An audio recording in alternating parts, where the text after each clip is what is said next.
আসসালামু আলাইকুম। আমি ডাক্তার মোহাম্মদ আলমগীর রেজা, চর্ম যৌনরোগ বিশেষজ্ঞ হিসেবে কাজ করছি রাজশাহী মেডিকেল কলেজ হাসপাতালে। Doctor Alamgir Reza skin and sex research সেন্টারে একজন কনসালটেন্ট আমি। আজকে আমরা যে বিষয়টা নিয়ে কথা বলবো সেটি হচ্ছে যে আহ, আমাদের কাছে প্রায়ই প্রশ্ন আসে, যেহেতু আপনারা জানেন যে আমাদের ভিডিওগুলো অনেকেই দেখছেন। আমি তাদের কাছে শুকরিয়া জানাচ্ছি এবং তারা ফিডব্যাক দিচ্ছেন, বিভিন্ন সময় আমাদেরকে মেসেজে প্রশ্ন করছেন। অ্যাকচুয়ালি সবার প্রশ্নের উত্তর আলাদা আলাদাভাবে দেওয়া খুব কঠিন। তো যে কমন কোশ্চেন যেটা, সেটা নিয়ে আমরা আজকে কথা বলবো। একটা খুব কমন কোশ্চেন আসে যে অনেকেই আমাদের কাছে প্রশ্ন করেন যে যৌন রোগের যে চিকিৎসা, সেক্ষেত্রে চিকিৎসা ব্যয়টা কেমন হয়। আচ্ছা, এই কোশ্চেনটাকে ভাঙলে আমরা আরেকটা কোশ্চেন পাবো যে এক্ষেত্রে পরীক্ষা নিরীক্ষার ব্যয়টা কেমন হয়। তো আমরা জানি যে এই বিষয়টা একটা ট্যাবু।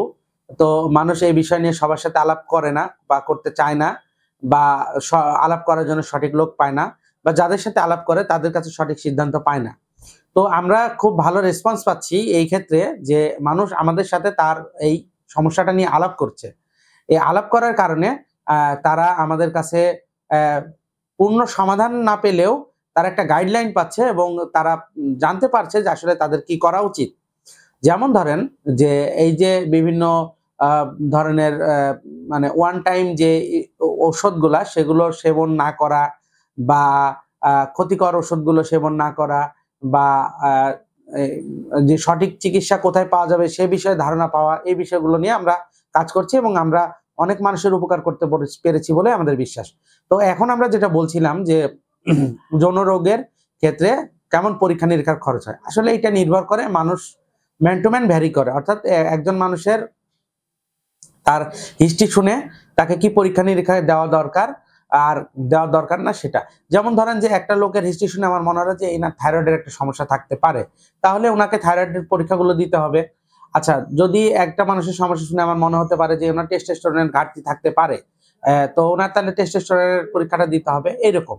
তো খুব কমন কোনো এখানে বলা যাবে না যে এই পরীক্ষা দেওয়া হয় বা এই পরীক্ষা দেওয়া হয় না, বা এত টাকা লাগে বা এত টাকা লাগে না। তবে আমি মূল জিজ্ঞাসাটা বুঝতে পারি। সাধারণ মানুষের মূল জিজ্ঞাসা, বিশেষ করে যারা একেবারে প্রান্তিক শ্রেণীর মানুষ এবং যাদের কাছে আসলে অর্থনৈতিক খুব বেশি অর্থের প্রাচুর্য নাই, তা কিন্তু তাদের চিকিৎসাটা নেওয়া প্রয়োজন, তাদের জন্য আমি একটা সুখবর দিতে চাই। সেটা হলো, আপনি যদি আপনি অল্প বয়স্ক মানুষ হন, যদি আপনার ডায়াবেটিস, হাইপারটেনশন না থাকে, যদি আপনার শরীরের রক্তে চর্বির পরিমাণ বেশি না থাকে, যদি আপনার অন্য কোনো অসুবিধা না থাকে, সেক্ষেত্রে আমরা বিশেষ করে যে যেমন একটা রোগের কথা বলি, যে দ্রুত বীর্যপাত, যেটা 90% মানসিক।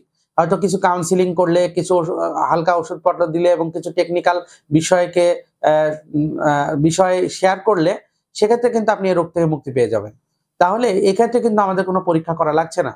আমি যে আগের পয়েন্টগুলো বলছি, ওগুলো আপনারা খেয়াল করেছেন কিনা আমি জানি না, যে আপনি যদি অল্প বয়স্ক মানুষ হন, যদি আপনার কোএক্সিস্টিং অন্য কোনো অসুখ না থাকে, ডায়াবেটিস, হাইপারটেনশন, থাইরয়েডের সমস্যা বা অবেসিটি, এই ধরনের সমস্যা না থাকে, রক্তে চর্বির পরিমাণ বেশি না থাকে, সেই সব ক্ষেত্রে কিন্তু আপনার কোনো পরীক্ষা নিরীক্ষারই প্রয়োজন নেই।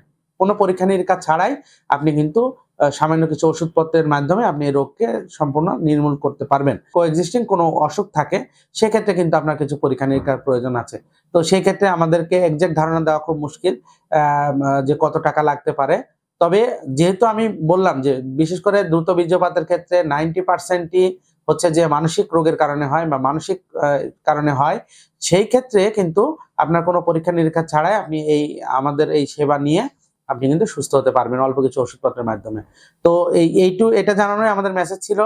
তো আপনারা চাইলে আমাদের কাছে সেবা নিতে পারেন। আমাদের কাছে সেবা নিয়ে আপনারা সুস্থতার দ্বারপ্রান্তে পৌঁছতে পারেন। তো আজকে এই পর্যন্তই। ধন্যবাদ সবাইকে। সালামু আলাইকুম।